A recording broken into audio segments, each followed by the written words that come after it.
प्रार्थना।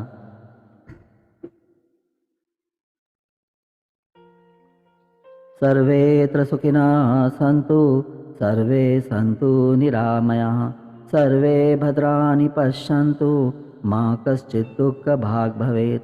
गुरुर्ब्रह्मा गुरुर्विष्णु गुरुर्देवो महेश्वरः, गुरुः साक्षात् परं ब्रह्म, तस्मै श्रीगुरुवे नमः। वसुदेवसुतं देवं कंसचाणूरमर्दनं, देवकी परमानन्दं कृष्णं वन्दे जगद्गुरुम्। ॐ सहना भवतु सहनौ भुनक्तु, सह वीर्यं करवावहै, तेजस्विनावधीतमस्तु मा विद्विषावहै। ॐ शान्तिः शान्तिः शान्तिः। हरि ओम श्री कृष्णार्पणमस्तु। सर्वमंगलं भवतु, शुभं भवतु। आंखों को छू ले, धीरे से अपनी आंखें खोले। सभी का स्वागत है आज के विशेष सत्र के अंदर। जैसे नवरात्रि हमने मना ली है, तकरीबन 9वां दिन है आज। हमने 9 दिन घर पे आरतियाँ वगैरह की होंगी। 9 दिन हमने गरबा डांडिया रास के अंदर भी सहभाग लिया होगा। आमतौर पर डांडिया और गरबा का उद्देश्य होता है कि घट स्थापना की जाती है, माता की स्थापना की जाती है, उसको गोल राउंड करके उसके आजू बाजू के अंदर वो डांडिया या गरबा खेला जाता है, या फिर माता की स्थापना कर कर उसके सामने वो खेला जाता है। उद्देश्य होता है कि आप इतना वो खेलते खेलते, गरबा खेलते खेलते, डांडिया खेलते खेलते अपने शरीर को भुला दो और अपने भीतर माता का जागरण लेकर आ जाओ। अपने भीतर, आपके भीतर ऐसे माता के भाव आने चाहिए। मन के अंदर आप माता के उस भाव के साथ एक रूप हो जाना चाहिए।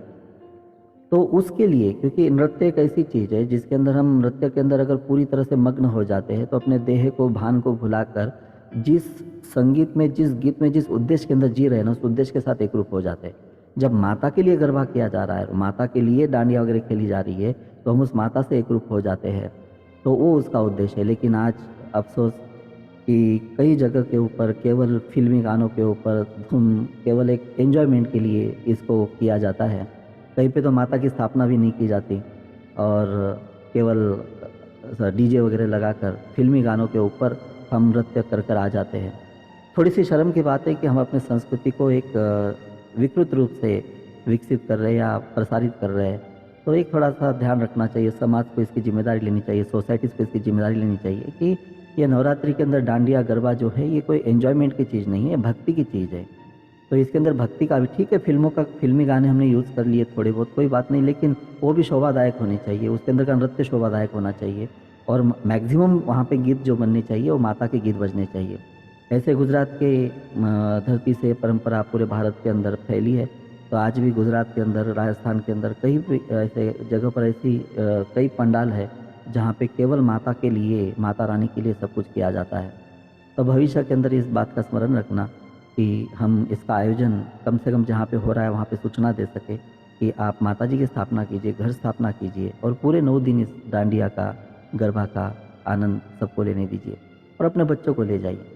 दूसरा, नवरात्रि के अंदर कम से कम 9 दिन या कम से कम 1 दिन तो भी आपको मंदिरों के दर्शनों के लिए जाना चाहिए। तो वहाँ पे आप मंदिर के दर्शन कर कर आए होंगे। कल विजयादशमी है, कल फिर आपको कोई वैष्णव स्वरूप के, खासकर तिरुपति बालाजी के दर्शन आदि किए जाते हैं। तो बालाजी मंदिर आदि हो तो वहाँ पे भी आप दर्शन आदि कर सकते हो, या किसी भी वैष्णव मंदिर के अंदर, राम के मंदिर के अंदर भी आप, क्योंकि राम का और विष्णु के किसी भी, राम या तिरुपति बालाजी का ज़्यादा महत्व है दशहरे के दिन। तो ये नवरात्रि जो है आपका बहुत अच्छा आपने बिताई होंगी। फिर एक अष्टमी के दिन या किसी एक दिन घर के अंदर हम कन्या पूजन भी करते हैं कि कन्याओं को घर पे बुलाते हैं, कुंवारी कन्या। और कुंवारी कन्याओं को, क्योंकि उसके अंदर एक बहुत अच्छी प्रथा है हमारे भारत के अंदर कि नवरात्रि के अंदर हम अड़ोस पड़ोस की, रिश्तेदारों की जो कन्याओं को बुलाते हैं और कन्याओं का पूजन, यहाँ के पिता भी अपने बेटी की कन्या पूजन, यानी उसके चरणों के ऊपर वो हल्दी कुमकुम चढ़ाकर उसको कुछ भेंट वस्तु देकर उसके पैरों के अंदर सर रखकर उसका आशीर्वाद लेता है एक पिता भी अपनी बेटी के द्वारा। तो कन्याओं के भीतर वहाँ पे साक्षात माता को देखा जाता है। तो फिर हमें स्त्रियों को इस बात का स्मरण रखना चाहिए कि जिसको आपको बचपन से माता के स्वरूप के अंदर संबोधन दिया गया है, शक्ति के रूप में, दुर्गा के रूप में आपको पूजा गया है। तो आपके भीतर जो शक्ति है ना, वो साक्षात जगत जननी की शक्ति है। आप हो तो सब कुछ हो, आप नहीं हो तो कुछ भी नहीं है दुनिया के अंदर। आप ही से सब कुछ है, ये दुनिया आप ही से बनती है। तो स्त्री को नवरात्रि के अंदर खुद के सम्मान के लिए जीना चाहिए। आपका सम्मान इन दिनों के अंदर खुद के भीतर जागृत करना चाहिए कि मैं जगत जननी हूँ, मैं माता हूँ, मैं देवी हूँ। इसलिए जो स्त्रियाँ थी प्राचीन काल की, वो नवरात्रि के अंदर उपवास आदि कर कर खुद का सम्मान बढ़ाती थी। देवी का पूजन करके खुद का सम्मान बढ़ाती थी। और पुरुषगण भी नवरात्रि के अंदर वहाँ पे पूरा समर्पण करते थे अपनी बेटियों के प्रति, अपने आसपास की कन्याओं के प्रति, और बहुत धूमधाम से। क्योंकि स्त्री तो स्वयं जगत जननी है जी, पुरुष को ज़्यादा आवश्यकता है स्त्री ये माता के भक्ति के। तो स्त्री के रूप में जन्म लेकर ही मुक्त होने की पूरी कगार पर होती है, उस मार्ग पर होती है। लेकिन पुरुष को अधिक तपस्या करनी पड़ती है। तो नवरात्रि पुरुषों के लिए भी बहुत महत्वपूर्ण है। तो आज हम वैष्णो देवी के दर्शन करने वाले हैं वीडियो के द्वारा। आज के भी दर्शन हम करवाएंगे, ताज़ा दर्शन जो है आज के सुबह के जो भी दर्शन है हम आपको करवाएंगे। और एक गीत के द्वारा भी आपको उस दर्शनों के अंदर हम, एक प्रसिद्ध गीत है जिस गीत को शायद भले मैंने उसके अंदर फिल्म में से उठाया होगा उसको, लेकिन उसके अंदर भी वैष्णो देवी का बड़ा सुंदर वर्णन मार्ग का। तो मैं वो गीत इसलिए लिया है कि मैं चाहता हूँ कि आप उस मार्ग से ऐसे जाते हुए अपने आप को देखें, उस मंदिरों को, उस वातावरण को अनुभव करें और फिर मंदिर का दर्शन करें। तो ऐसे दो दर्शन हम करेंगे आज का दर्शन करेंगे और एक गीत के माध्यम से वो दर्शन करेंगे। लेकिन उसके पास साथ ही एक वैष्णो देवी का जो इतिहास है वो हम आपको बताएंगे कि वैष्णो देवी की कथा कैसी, वैष्णो देवी की स्थापना कैसी हुई, वहाँ पे आखिर है क्या। तो ये सारी चीज़ें। और दूसरा हम ऐसे देखते हैं कि कई लोग जो है नवरात्रि के अंदर चप्पल छोड़ देते हैं। ऐसे कई जगह पे रुझान है। थोड़ा लॉकडाउन के अंदर थोड़ा सा वो फैशन कम हुआ, लेकिन कई लोग ऐसे कुछ तो भी छोड़ना है नवरात्रि के अंदर, इसलिए चप्पल छोड़ देते हैं और नंगे पाँव घूमते हैं। लेकिन इसके अंदर एक भाव ऐसा होता है कि हम जब कुछ छोड़ते हैं तो हमारे उस चप्पल छोड़ने के साथ हमारा कोई बुरा गुण छोड़े, हमारी कोई बुरी चीज़ है जो हमारे साथ चलती है, चाहे कोई व्यसन हो, चाहे हमारा कोई स्वभाव का दोष हो, उसको हम छोड़े तो बात बनती है। केवल चप्पल छोड़कर एक स्मरण वहाँ पे रहता है कि मैं किसके लिए चप्पल पहनकर घूमी हूँ। दूसरा, चप्पल छोड़कर घूम रही हूँ तो वो एक स्मरण रहता है, वो बात अच्छी है। फिर उपवास करते हैं तो इसलिए करते हैं क्योंकि निरंतर दिन भर याद रहे कि मैं माता के नाम से मैंने उपवास किया है। और फिर एक चीज़ और निकली है नई, ये कुछ वर्षों के अंदर 9 कलर की साड़ियाँ 9 दिनों के अंदर, या ड्रेस या साड़ियाँ पहना जाता है। वास्तविकता के अंदर ऐसे शास्त्रों के अंदर कहीं पे भी लिखा नहीं गया है कि आप ऐसे 9 दिनों के अंदर 9 कलर की साड़ियाँ पहनो या ड्रेस पहनो। लेकिन ये चीज़ अच्छी है, ये चीज़ अच्छी है। अगर कोई अच्छी चीज़ अगर समाज के अंदर आती है तो उसका स्वागत करना चाहिए। ज़रा सोचो कि हमने एक निमित्त कर लिया कि आज मैंने ये कलर की साड़ी पहनी है, ड्रेस पहना, तो क्यों पहना है? क्योंकि मैंने माता रानी के लिए पहना है। यानी आप खुद को, माता को स्मरण करवा रही हो खुद के भीतर। तो अच्छी चीज़ है ना, इसमें बुरा क्या है? तो भले ही नई चीज़ होंगी, शास्त्रों में वर्णन नहीं होंगी, भले किसी ने भी शुरू की होंगी, लेकिन आज देखो सारी स्त्रियाँ मंदिरों में जाते हैं। वो मुंबई के लोकल स्टेशन की फ़ोटो आ रही थी कि सारी की सारी स्त्रियाँ, लड़कियाँ सब उसी ड्रेस के अंदर वो प्लेटफॉर्म के ऊपर खड़ी है। अरे ऐसे लगता है कि अरे साक्षात वहाँ पे नवरात्रि चल रही है, कि लोग एक भाव के अंदर चल रहे, एक रंग के अंदर चल रहे, एक सूत्र के अंदर चल रहे। तो कितनी अच्छी बात है ना। तो यही तो चाहते हैं हम। उत्सव का महत्व क्या है? उत्सव के अंदर हम सारा संसार एक दूसरे के साथ जोड़े, एक ही विषय के साथ जुड़े, एक ही उत्सव को मनाए धूमधाम से हम। तो वो भी चीज़ अच्छी है। तो जिन्होंने भी इस चीज़ को निभाया, रंगों की संगति को 7 दिन 9 दिन वो पूरा, वो भी आपने बहुत अच्छा किया। भले ही मैसेज आ रहे थे कि ये कोई गलत तरीका है, ये कंपनी ने शुरू किया, ये व्यवसाय के लिए शुरू। अरे आमतौर पे कौन से, हमारे पास सब रंगों की साड़ियाँ होती। और वास्तविकता के अंदर है ना, ऐसे रंग बिरंगी कपड़े पहनने का विधान है।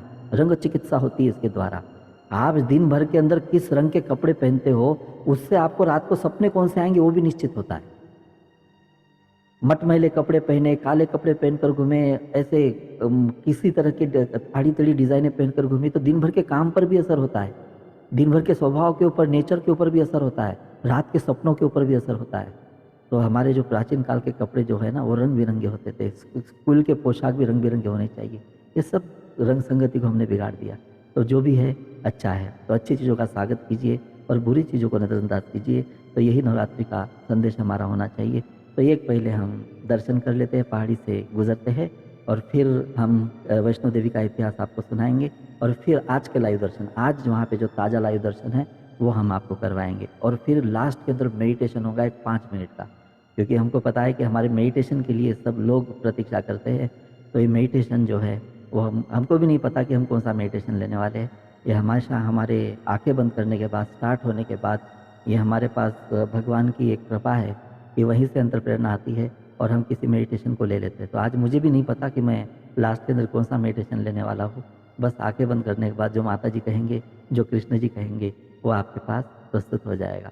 ठीक है, तो हम एक पहले वीडियो के माध्यम से दर्शन कर ले, पूरे मनोभाव से ऐसे सोचे कि आप ही उस वीडियो के अंदर चल रहे हो आप सब लोग, ऐसे सोचकर उसके आप दर्शन लें।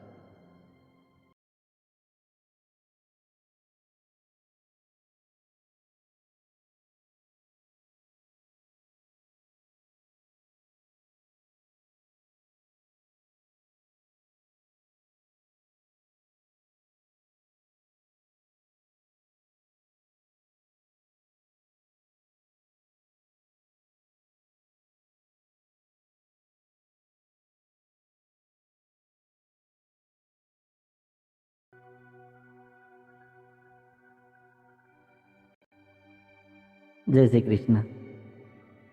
चलो, एक दर्शन तो हमने किए और अभी हम बात करते हैं कि माँ वैष्णो देवी के वहाँ पे जो उसका इतिहास है उसके बारे में। वैष्णो देवी का जो मंदिर है वो जम्मू कश्मीर के क्षेत्र के अंदर कटरा नगर के समीप पहाड़ियों पर स्थित है। इन पहाड़ियों को त्रिकुटा पहाड़ी भी कहते हैं। यहीं पर लगभग 5200 फीट की ऊंचाई पर स्थित है ये माता रानी का मंदिर। और गुफा में ये मंदिर है और इसमें भूवैज्ञानिकों के अध्ययन के अनुसार माता वैष्णो देवी का गुफा जो है वो काफ़ी प्राचीन काल का है। माना जाता है कि माता वैष्णो देवी ने त्रेता युग में माता पार्वती, सरस्वती और लक्ष्मी के रूप में मानव जाति के कल्याण के लिए एक सुंदर राजकुमारी के रूप में अवतार लिया था और त्रिकुटा पर्वत पर गुफा में तपस्या की थी। जब समय आया तो उनका शरीर 3 दिव्य ऊर्जाओं के सूक्ष्म रूप में विलीन हो गया, जिसको हम कहते हैं महाकाली, महासरस्वती और महालक्ष्मी। तो ये उसका एक थोड़ा दूसरा एक संक्षिप्त कथा ऐसी है कि वैष्णो देवी के जो एक भक्त है श्रीधर नाम के, उनको इससे जोड़कर देखा जाता है।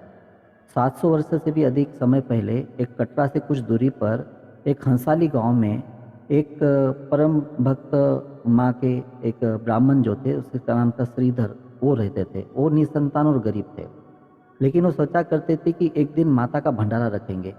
और एक दिन श्रीधर ने आसपास के सभी गांवों को प्रसाद ग्रहण करने का न्योता दे दिया, साधु संतों को न्योता दे दिया। और भंडारे वाले दिन श्रीधर अनुरोध करते हुए सभी के घर बारी बारी गए ताकि उन्हें खाना बनाने की सामग्री मिले और खाना बनाकर मेहमानों को भंडारे वाले दिन खिला सके। जिससे लोगों ने काफ़ी मदद तो की उसकी, लेकिन जितनी मदद मिली थी वो काफ़ी नहीं थी। और जितना उसने न्योता दिया था उतने लोगों को वो भोजन वहाँ पे नहीं करवा पाएगा, ये निश्चित था। तो फिर वो सोचने लगा कि सो भी नहीं पा रहा था कि कैसे भोजन करा सकेंगे इतने लोगों को। तो वहाँ सुबह तक समस्याओं से घिरा हुआ था इसी बात को लेकर। अब देवी माँ से ही आस थी कि वह अपनी झोपड़ी, और उसने क्या किया, फिर अपनी झोपड़ी के बाहर पूजा के लिए वो बैठ गया कि देवी माँ कुछ व्यवस्था कर दे खुद ही।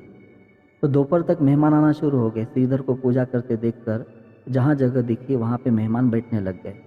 अब श्रीधर आंखें बंद कर पूजा के अंदर बैठ गया और जब उसने आंखें खोली तो देखा कि एक छोटी सी कन्या, बड़ी सुंदर और तेजस्वी कन्या थी और उसका नाम वैष्णवी ऐसे लोग पुकार रहे थे। वो सबको भोजन परोस रही थी। तो कोई ऐसा दिव्य बर्तन था जिससे वो भोजन समाप्त नहीं हो रहा था, सारे लोग वहाँ पे वो भोजन कर रहे थे। तो श्रीधर देखकर मतलब वहाँ पे अचंभित रह गया। उसने जान गया कि ये जो कन्या है वो साक्षात माँ है, साक्षात माँ। वो आंखें भर कर उस माँ को देखने लगा, वैष्णवी को देखने लगा कि साक्षात मैंने जिसको पाने के लिए भंडारा रखा था वो खुद ही आ गई, आज सबको परोस रही है। तो फिर वहाँ से वो माता जो है सबको भोजन आदि करवाती है, लेकिन वहाँ पे एक घटना और घटती है। वहाँ पे एक भैरवनाथ नाम के एक साधु या कुछ थे जो आकर वहाँ पे बैठ गए और उन्होंने पहचान लिया कि उस कन्या के अलौकिक शक्तियों को। और तब क्या है कि कई लोग अपने देवी देवताओं को अपने वश में करना चाहते थे या अपने साथ में रखना चाहते थे। उनको थोड़ी सी भूल हो गई कि उन्होंने ये नहीं देखा कि ये कितनी शक्तिशाली है। केवल इतना जाना कि अलौकिक शक्ति से युक्त है। तो कई लोगों की इच्छा होती थी कि मोक्ष प्राप्ति हो तो भगवान के हाथों से हो, तो वो भैरवनाथ जो थे उन्होंने वहाँ पे कुछ जो भोजन था उससे अन्य कुछ चीज़ों को मांग लिया कि मुझे ये खाना है, जो अशुभ मानी जाती थी। तो फिर उसने ब्राह्मण का घर है और ब्राह्मण रक्षा में यहाँ पे ये सब भोजन करवाया जा रहा है, तो ये नहीं हो सकता, लेकिन वो जिद कर बैठे। तो लेकिन तकरीबन सब लोगों ने भोजन कर लिया था, भैरवनाथ आखिरी पंक्ति के अंदर बैठे थे, तो सभी को भोजन आगे परोस कर वहाँ पे वैष्णवी ने माँ वैष्णवी वहाँ से अदृश्य हो गई। लेकिन वो भैरवनाथ उनके पीछे पीछे जाता हुआ एक गुफा के पास पहुँचा और फिर माँ वैष्णवी ने उनका वहाँ पे अपने त्रिशूल से वहाँ पे उनको मुक्ति प्रदान की है और उसका वो सर जाकर कहीं पे एक पहाड़ी के ऊपर गिरता है और वहाँ पे आज भैरवनाथ का मंदिर भी है। तो ये त्रिकुटा की पहाड़ियों पर स्थित एक गुफा में माता वैष्णो देवी की स्वयंभू 3 मूर्तियाँ हैं। एक देवी काली दाएं के अंदर, फिर बाएं के अंदर माँ सरस्वती और मध्य के अंदर लक्ष्मी की मूर्ति है। जैसे मैंने कहा कि माँ वैष्णो देवी जो है वहाँ पे अदृश्य रूप से व्यक्त है और इन तीनों के भीतर व्यक्त होती है, इसलिए माँ वैष्णो देवी की स्वयं के ऐसे अलग से मूर्ति न रहते हुए वहाँ पे माँ सरस्वती, माँ काली और लक्ष्मी जी की मूर्ति वहाँ पे विराजित है। इन 3 पिंडियों को सम्मिलित रूप से ही वैष्णो देवी माता कहा जाता है। इस स्थान को माता का भवन कहा जाता है। इस पवित्र गुफा की लंबाई 98 फीट यानी 98 फीट है। इस गुफा में एक बड़ा चबूतरा बना हुआ है, जिस चबूतरे पर माँ का आसन है, जहाँ देवी त्रिकुटा अपनी माताओं के साथ विराजमान रहती है। तो इस पवित्र गुफा को अर्धवंकारी के नाम से भी जाना जाता है। भवन जहाँ पे है भैरवनाथ का वध वहाँ पे किया था, वहाँ पे वो भवन है। प्राचीन गुफा के समक्ष भैरव का शरीर मौजूद है, ऐसे माना जाता है। उसका सिर उड़कर 3 किलोमीटर दूर भैरव घाटी में चला गया था, शरीर यहाँ रह गया था, ऐसे कहानियों के अंदर वहाँ पे आता है।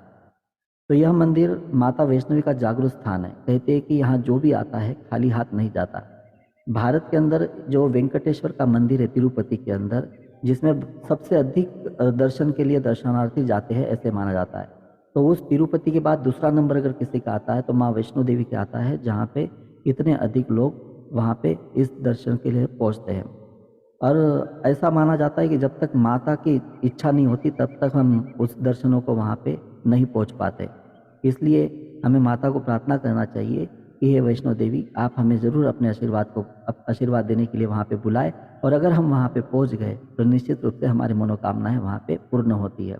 अतः केवल हमारे मन में आ गए हम चले गए, ऐसे नहीं। तो माता जी को पहले किसी भी तीर्थ क्षेत्रों के अंदर दर्शनों के लिए जाना है तो तीर्थ क्षेत्र की देवी देवताओं का आह्वान करें कि हम आपके दर्शन करना चाहते हैं, तो आप हमें वहाँ पे आमंत्रित करें। तो बाकी तो लौकिक प्रक्रिया है, टिकट निकालेंगे, बैग भरेंगे, चलेंगे, ट्रेन से जाएंगे, फ्लाइट से जाएंगे, बस से जाएंगे, वो तो लौकिक प्रक्रिया है। लेकिन मूल रूप से है माता की इच्छा और आपकी इच्छा एक रूप होनी चाहिए। इसलिए माता को प्रार्थना करें कि हे वैष्णो देवी माता, हमें एक बार तो वहाँ पे दर्शनों को आप अवश्य बुलाएं।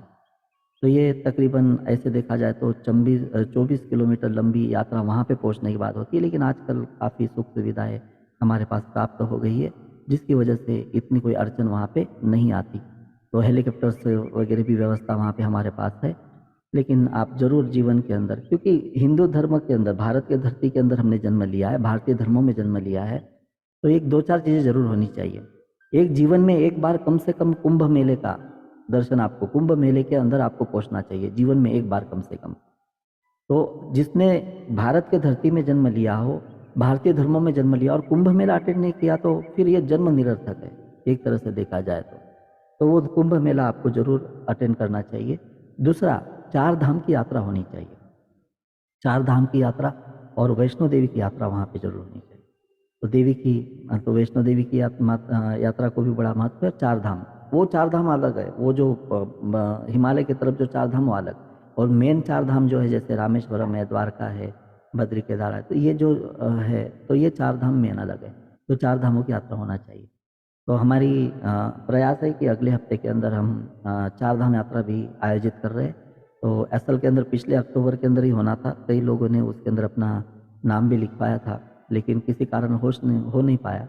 लेकिन हमारा वो 4 धाम यात्रा का प्रयास यही रहता है कि हम नवरात्रि के बाद कार्तिक मास के अंदर उसको संपन्न करें। तो अभी हमारे अगले दिवाली के पहले 3 वर्कशॉप है, उसकी वजह से टाइम एक साथ 4 दिन नहीं दे पाएंगे, इसलिए शनिवार रविवार के पहले 2 दिन और शनिवार रविवार के बाद 2 दिन ऐसे हम चार धाम यात्रा का आयोजन कर रहे हैं।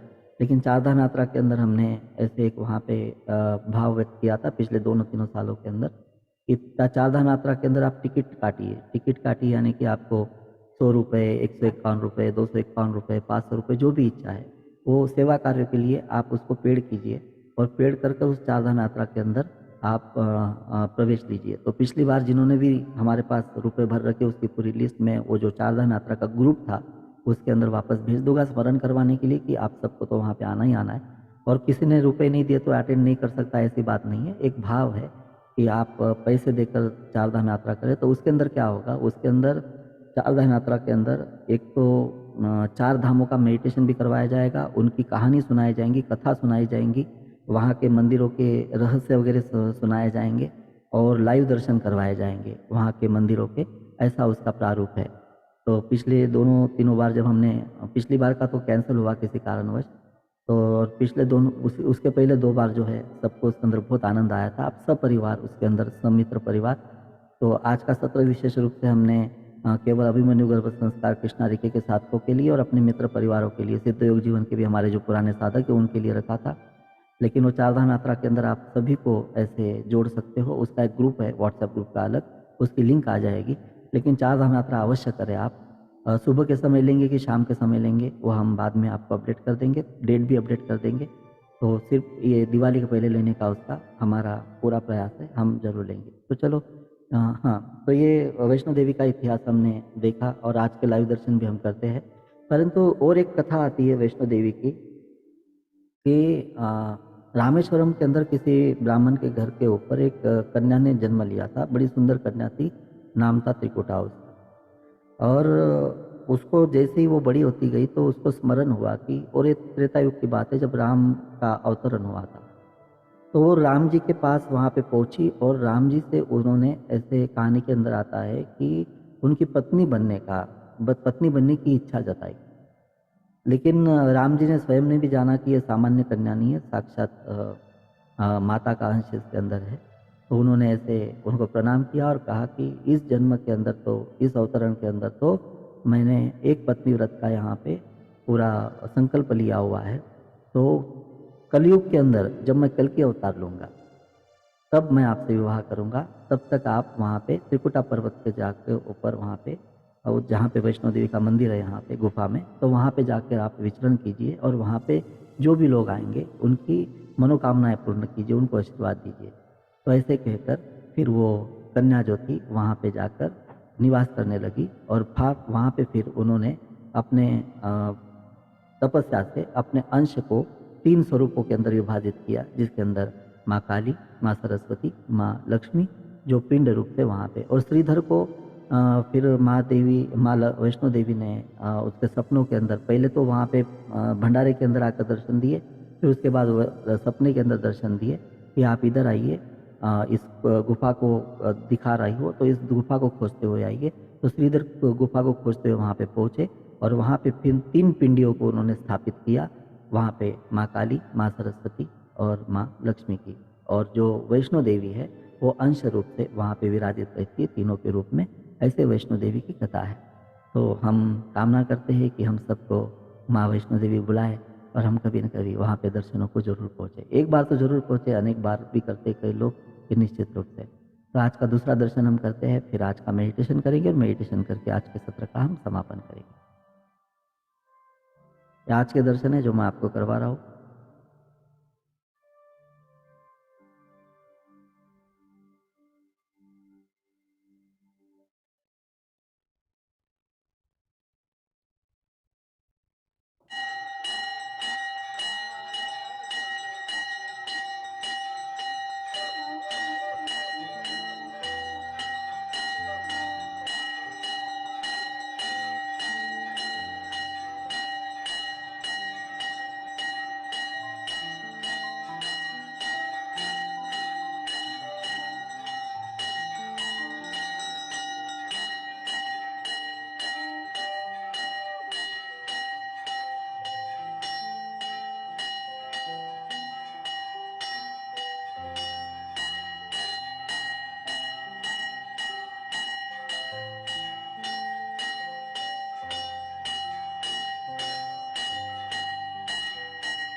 प्रभृतां लीलाशब्ददिवासवादशकां सेवे महाकालिकां यामस्तो सविदे हरौ कमलजो अन्तं मधुगैरवम् तत्वर्षं गवेषु पुरुषं परमं धनुष्कुण्डिकां दण्डं शक्तिमसिं धर्मजलजं घण्टासुराभाजनं शूलं पाशुदर्शने ददते हस्ते प्रसन्नायनां सेवे सेवमर्दिनी मेघमान् लक्ष्मी सरोजस्तुतां घण्टाशूलहलानि शङ्खमुसले चक्रं धनुसायकं दशादिदर्दिङ्गणान्तविलसत् शीताशतुल्यप्रभां गौरी देहसमुद्भवां त्रिजगताम् आधारभूतामः पूर्वा मन्त्रसरस्वती मनुभजे शुम्भादित्रारिणी त्वमेव माता च पिता त्वमेव त्वमेव बन्धुः च सखा त्वमेव विद्या द्वैतं त्वमेव सर्वं महादेव देव शान्ताकारं भुजगशैलं पद्मनाभं सुरेशं विश्वाधारं गगनसदृशं मेघवर्णं शुभाङ्गं लक्ष्मीकान्तं कमलनयनं योगिविद्यानवन्द्यं वन्दे विष्णु भवभयहरं सर्वलोकैकनाथम् अच्युतं केशवं रामनारायणं कृष्णदामोदरं वासुदेवं श्रीधरं माधवं गोपिकावल्लभं जानकी नायकं श्रीरामचन्द्रं भजे हरे मुरारे मधुरे मुरारे गोविन्द गोपालमतं किशोरे ज्ञानं प्रदेहि शरणं प्रदेहि विद्या प्रदेहि भगवान् नमोस्तुते सत्या ज्योता वाली माता तेरी सदा पंचफूला रानी माता तेरी सदा सर्वदा बलाकन्न भाली माता तेरी सदा कड़ा बीठा गुरु तेरी सदा गुरु सच्चे दरबार की जय धर्म की जय हो धर्म की जय हो धर्म की जय हो अधर्म का विनाश हो अधर्म का विनाश हो अधर्म का विनाश हो प्राणियों में सद्भावना हो प्राणियों में सद्भावना हो प्राणियों में सद्भावना हो विश्व का कल्याण हो विश्व का कल्याण हो विश्व का कल्याण हो भारतवर्ष भारतवर्ष भारतवर्ष हर हर महादेव गुरु बाबा श्रीधर की जय सनातन धर्म की जय गौ माता की जय बोलो सच्चे दरबार की जय पूज्य गुरु महाराज की जय पूज्य माता पिता की जय बोलो सच्चे दरबार की जय मंत्रहीन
जय श्री कृष्ण।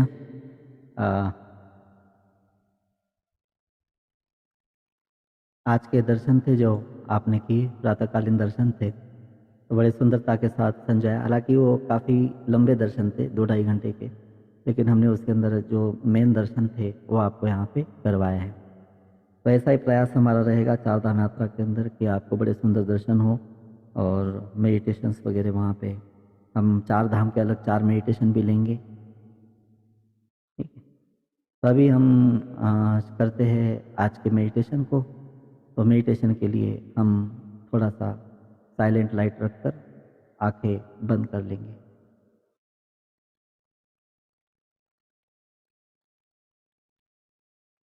आंखें बंद।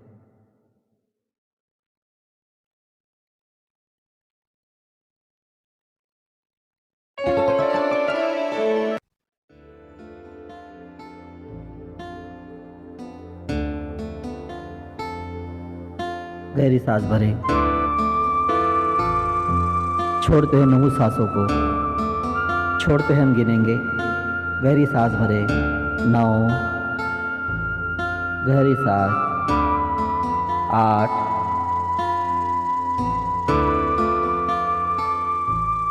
7, शांत होता हुआ, 6, गहराई बढ़ती हुई, 5, शांति, 4, 3, 2, गहरी सांस, 1, शांत शांत शांत।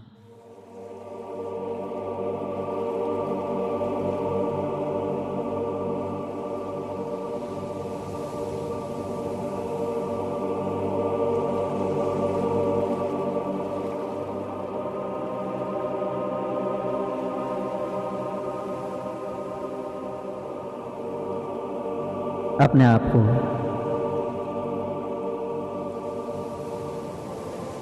जिन पहाड़ियों के आपने दर्शन किए थे उन्हीं पहाड़ियों से चढ़ा हुआ उस सुंदर क्षेत्र के अंदर देखो, जहाँ पे चारों ओर पहाड़ियाँ है, हिमालय है, सुंदर ठंडा मौसम है।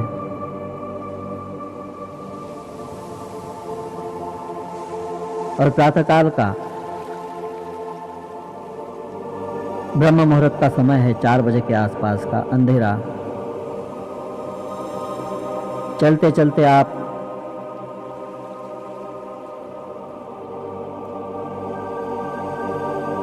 एक जगह पे रुक गए हो, रुककर आपने आंख बंद की है।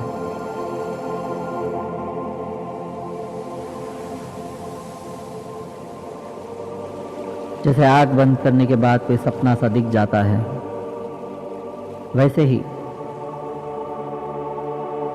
आप उस जगह पे आंख खोलने के बाद जीता जागता सपना नजर आने वाला है। आपने आंख खोली तो एक दिव्य प्रकाश के अंदर माँ दुर्गा का दर्शन आपको हो रहा है, अद्भुत। और उस माँ के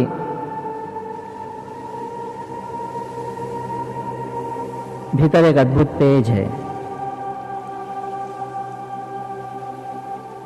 उस तेज को आप देखते हुए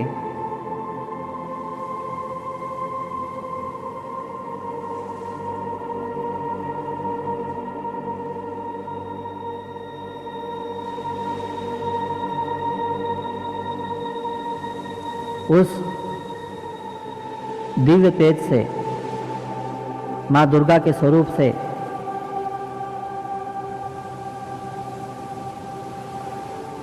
एक माँ और प्रकट होती हुई, जिसका नाम है शैलपुत्री। और एक उसके दिव्य प्रकाश से प्रकट होती हुई एक माँ ब्रह्मचारिणी। तीसरी और एक माँ प्रकट होती हुई इस प्रकाश के अंदर चंद्रघंटा। अगली माँ का प्राकट्य होता हुआ कुष्मांडा। 5वीं स्कंद माता का प्राकट्य होता हुआ कात्यायनी का प्राकट्य होता हुआ 7वीं कालरात्रि प्रकट होती हुई सब उस दुर्गा के मूल स्वरूप के आसपास आपको नजर आते हुए अब महागौरी प्रकट होती हुई और 9वीं माता सिद्धिदात्री वहां पे प्रकट होती हुई।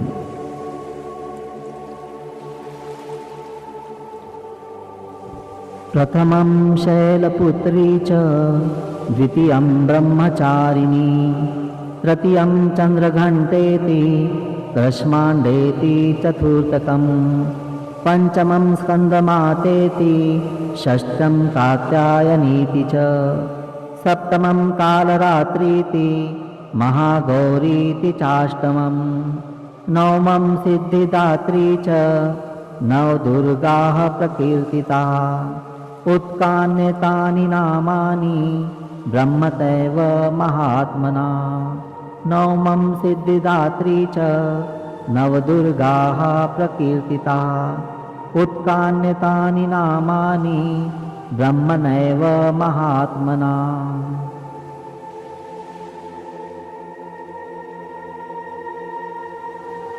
या देवी सर्वभूतेषु शक्तिरूपेण संस्थिता नमस्तस्यै नमस्तस्यै नमस्तस्यै नमो नमः। या देवी सर्वभूतेषु लक्ष्मीरूपेण संस्थिता या देवी सर्वभूतेषु शक्तिरूपेण संस्थिता या देवी सर्वभूतेषु विद्यारूपेण संस्थिता या देवी सर्वभूतेषु षष्टिरूपेण संस्थिता या देवी सर्वभूतेषु मातृरूपेण संस्थिता नमस्तस्यै नमस्तस्यै नमस्तस्यै नमो नमः। नमस्तस्यै नमस्तस्यै नमस्तस्यै नमो नमः। या देवी सर्वभूतेषु विष्णुमायेति शब्दिता नमस्तस्यै नमस्तस्यै नमस्तस्यै नमो नमः। नमस्तस्यै नमस्तस्यै नमस्तस्यै नमो नमः।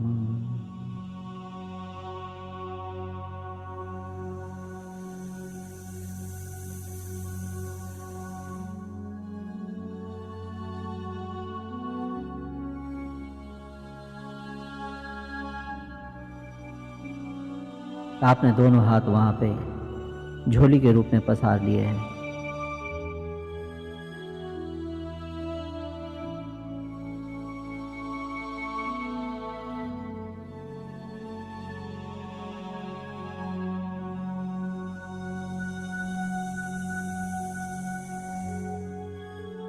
और आपके हाथों से माँ देवी का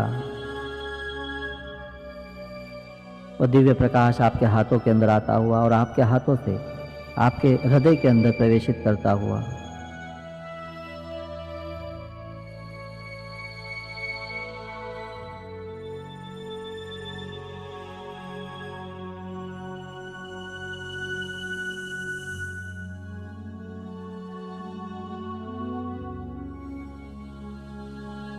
जो सामान्य रूप से बैठे हैं उनके हृदय के अंदर चक्रों के अंदर प्रवेशित होती हुई ये दिव्य शक्तियाँ, और जो गर्भवती बेटी है उनके गर्भ को भी ये दिव्य शक्तियाँ वहाँ पे प्रवेशित होती हुई देवी सूक्तम के अनुसार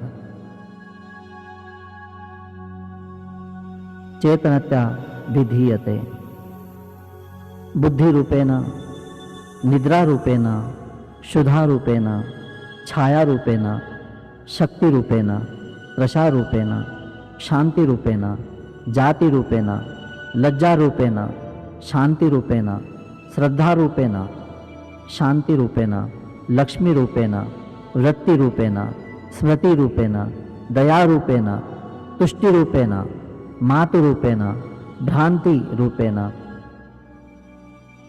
ये सारे माता के रूप, माता के गुण, माता की ऊर्जाएं, माता के स्वरूप आपको प्राप्त होते हुए या देवी सर्वभूतेषु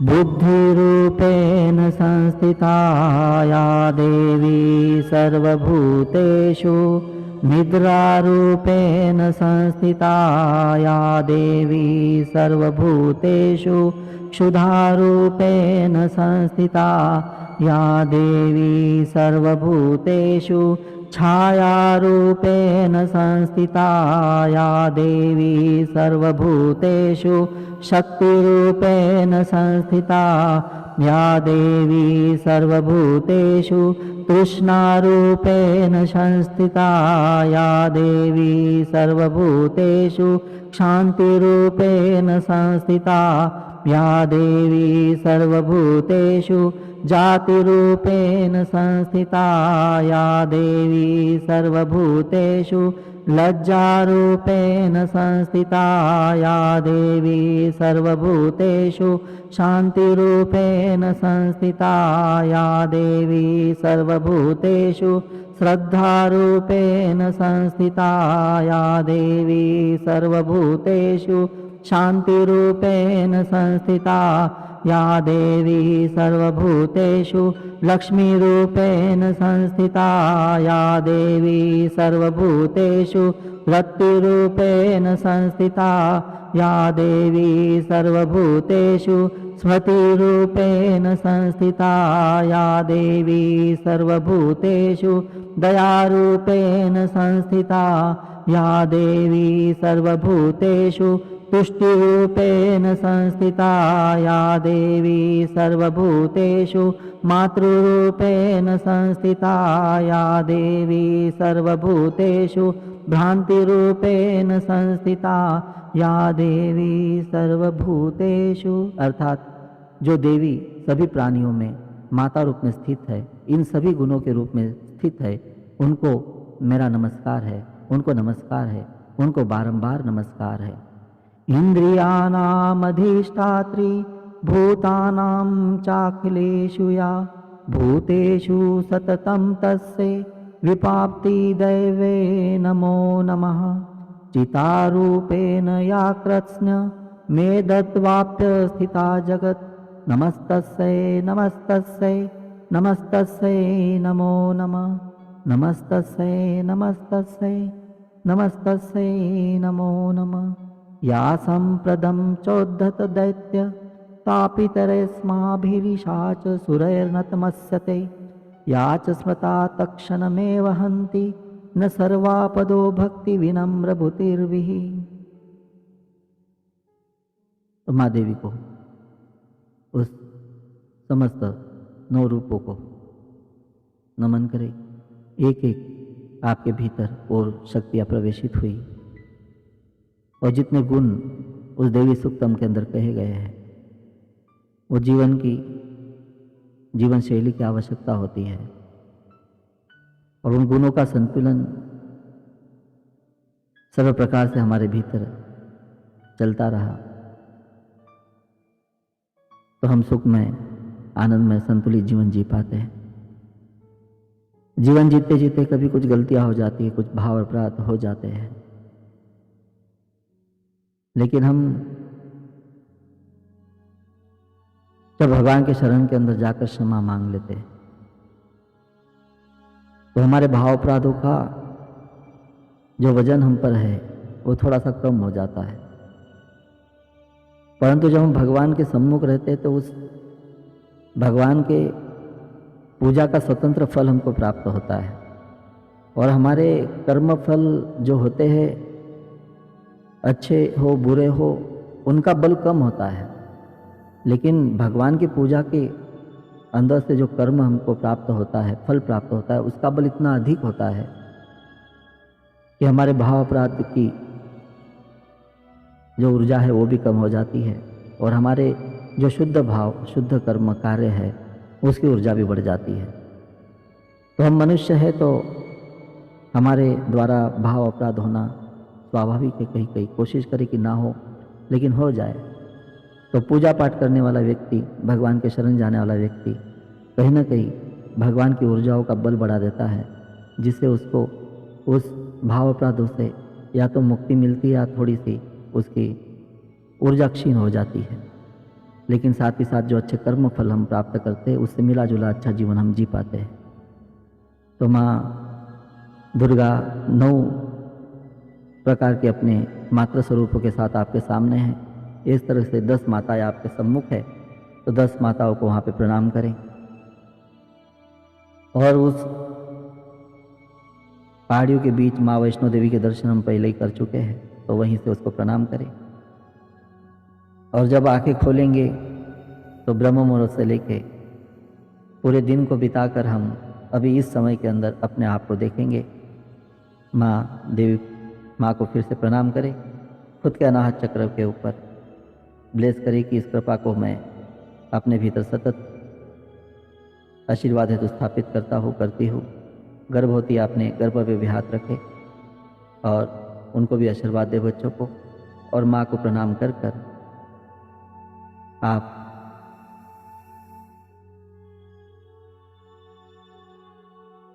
वापस अपनी सांसों को स्मरण करें। 9 सांसें लें। 1, 2, 3, 4, 5, 6, 7, 8, 9। अपने आप को अनुभव करें। एक ओंकार कर कर आंखें खोलेंगे। रेचक, पूरक,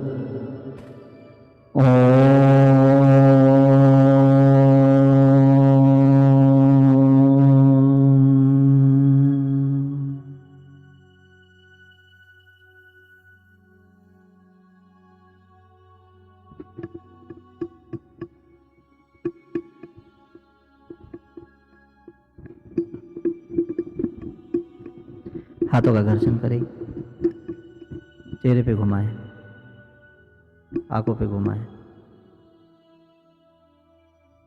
और धीरे से अपनी आंखें खोलें।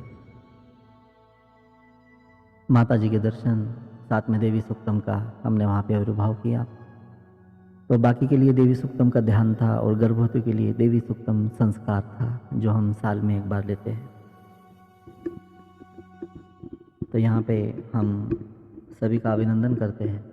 आज का सत्र कैसे लगा वो हमको ज़रूर बताएं। रिकॉर्डिंग इसकी हुई है, रिकॉर्डिंग आज या कल में मैं अपडेट करता हूँ, लेकिन आज इसका करने का महत्व ज़्यादा था। आज तो अपेक्षा से काफ़ी कम लोग हैं, क्योंकि कई लोगों को डांडिया खेलने जाना है, कई लोगों को गरबा खेलने को जाना है, कई घर के अंदर आरतियाँ है, पूजाएँ हैं। परंतु ऐसे समय आप अपने सब परिवार के साथ जुड़े, हम बहुत आदर के साथ हम आपको ये सारी चीज़ें देते हैं, तो इसका उपयोग आप ज़रूर लें। और ये जो इसकी जो लिंक आएगी चारधाम यात्रा के ग्रुप की, तो तिथियों के साथ, टाइम के साथ आपको आएगी। तो जिनको अटेंड करना है वो इस ग्रुप के अंदर शामिल हो, बेवजह ग्रुप के अंदर आकर भीड़ भड़ाका ना करें। जिनको अटेंड करना है, जो चारधाम यात्रा अटेंड करने वाले हैं, वही लोग वहाँ पे आए, अन्यथा ग्रुप को ज्वाइन न करें आप। तो आप अपने मित्र परिवार को भी उसके अंदर जोड़ सकते हैं। अगर एक ग्रुप पूरा फुल हो गया तो दूसरा ग्रुप हम बना लेंगे, दोनों ग्रुप के अंदर लिंक दे देंगे, तो आप अधिक से अधिक लोगों को उसके अंदर, हाँ उसके अंदर लेकिन हमने एक ऐसे रखा है कि 101 रुपये, 151 रुपये, 200, 251, 500, जो भी आपको देना है सेवा कार्यों के लिए आदि, तो आप उसके अंदर टिकट काटे उस चारधाम यात्रा का, हो सके तो। और उसके लिए जो 9881143111 जो नंबर है, वो भी आपको आ जाएगा उसमें, उसके ऊपर आपको पे करना है। आज का सेशन बहुत अच्छा लगा। मैसेज आपने डाले हैं यहाँ पे, लेकिन आप ग्रुप के अंदर डालिए ताकि सब लोग पढ़े। और अगली बार जिन्होंने अटेंड न किया हो तो वो सोचे कि हम अच्छे सेशन को मिस कर रहे हैं, तो अगले सेशंस के अंदर वो आते रहे। तो अपने ग्रुप के अंदर इसलिए मैसेज डालना आपका ज़रूरी है। आज का सेशन आपको कैसे लगा? तो आज फिर से सबको हम धन्यवाद देते हैं। आरती तो हम वहीं पे कर चुके हैं, वैष्णो देवी की लाइव आरती का ही हमने आपको प्रक्षेपण किया, नहीं तो अन्यथा ऐसे समय हम आखिरी में आरती लेते हैं, तो आरती हमारी हो चुकी है। तो आज शांति पाठ करते हैं और उसके बाद फिर मैं आपके माइक खोलता हूँ। असतो मा सद्गमय तमसोर्मा ज्योतिर्गमय मृत्योर्मामृतं गमय। ॐ शान्तिः शान्तिः शान्तिः। हरि ओम श्री कृष्णार्पणमस्तु। सर्वमंगलं भवतु, शुभं भवतु। आंखों को छू ले, धीरे से अपनी आंखें खोले। अभी आपके माइक ऑन कर रहा हूँ मैं, तो आप सब लोग अपने वीडियो और माइक ऑन कर कर जय माता दी, जय श्री कृष्ण बोलते हुए विदा ले सकते हो। जय माता दी, जय श्री जय कृष्ण। माता दी, जय श्री कृष्ण। जय माता दी, जय श्री कृष्ण। जय माता दी, जय श्री कृष्ण। जय माता दी, जय माता दी, जय माता दी, जय श्री कृष्ण। जय माता दी, जय श्री कृष्ण। माता दी, जय माता दी, जय श्री कृष्ण। जय माता दी, जय जय श्री माता दी, कृष्ण। जय श्री कृष्ण। जय माता दी, जय श्री कृष्ण। जय माता दी, जय श्री जय कृष्ण। माता दी, जय श्री कृष्ण। जय माता दी, जय श्री जय कृष्ण। श्री कृष्ण। जय माता दी, जय श्री कृष्ण। बहुत सुंदर। जय माता दी, जय श्री कृष्ण। जय माता दी, जय श्री कृष्ण। जय माता दी, जय श्री कृष्ण। माता दी, जय श्री कृष्ण। जय माता दी, जय श्री कृष्ण। चलो बोलते जय रहे, माता दी, जय श्री जय कृष्ण। माता दी, जय सभी एक बार बोले, सब लोग एक बार बोले। कृष्ण।